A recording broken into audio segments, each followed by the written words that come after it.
அன்பு உறவுகளே, இன்றைய தவக்கால சிந்தனைக்காக தோற்ற மதிப்பீடு சரியா என்கின்ற மைய சிந்தனையிலே சிந்திக்க இருக்கின்றோம்.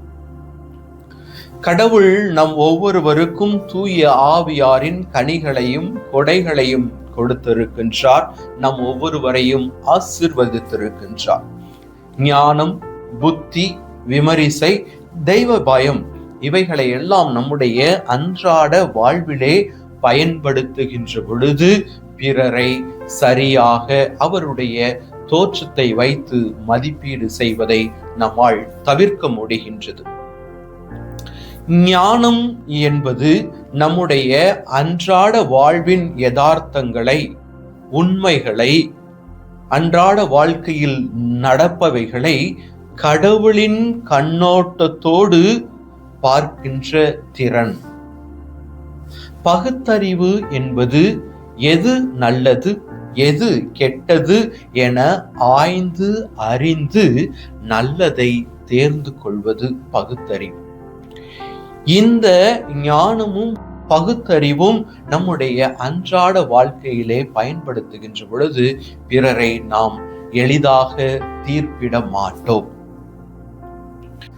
அன்பிற்குரியவர்களே, இறைவாக்கினர் சாமுவேல் இஸ்ராயேலினுடைய அடுத்த அரசனை திருப்பொழிவு செய்வதற்காக தாவீதினுடைய சகோதரர் எலியாபை பார்த்த உடனேயே, அவருடைய தோற்றத்தை பார்த்த உடனேயே இஸ்ராயேலின் அடுத்த அரசனாக இவர் இருக்கக்கூடும் என அருட்பொழிவு செய்கின்ற பொழுது இறைவன் அவரை தடுத்து, மனிதர்கள் முகத்தை பார்க்கின்றார், கடவுள் அகத்தை பார்க்கின்றார் என்று கூறி மனிதனுடைய உள் மதிப்பீடுகளுக்கும் உள் பண்பு நலன்களுக்கும் குணங்களுக்கும் முக்கியத்துவம் தர வேண்டும் என நமக்கு சுட்டி காட்டுகின்றார்.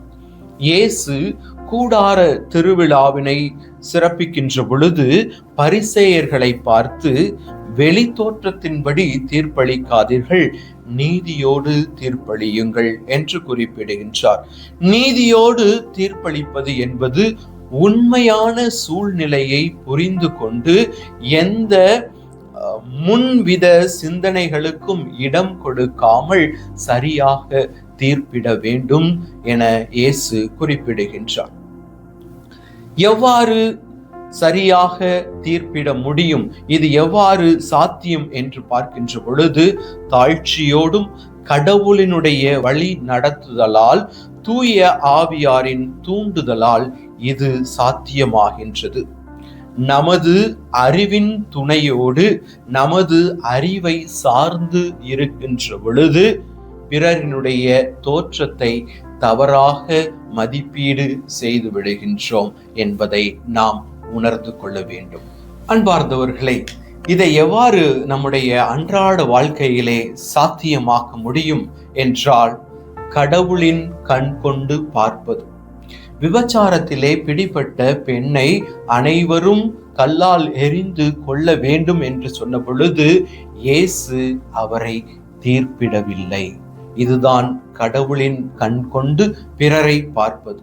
இரண்டாவதாக, பிறரை குறித்த எதிர்மறையான முடிவுகளை எடுப்பதற்கு முன்பு அவர்களுடைய எண்ணங்கள், வார்த்தைகள் மற்றும் செயல்களை திரித்து கூறாமல் உள்ளதை உள்ளபடியே குறிப்பிட வேண்டும், சரியாக மதிப்பீடு செய்ய முடியும் என ஞான உபதேச புத்தகம் எண் 2478 குறிப்பிடுகின்றது.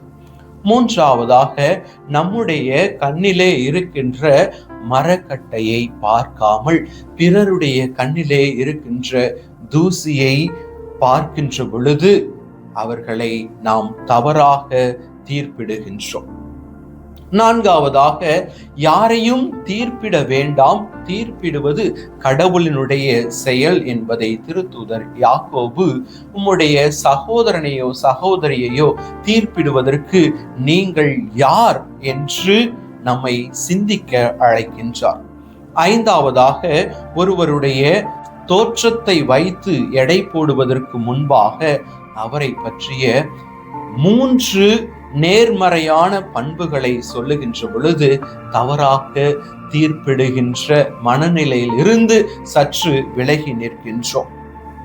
ஆறாவதாக, ஒவ்வொருவருக்கும் இருக்கின்ற மனித மாண்பு.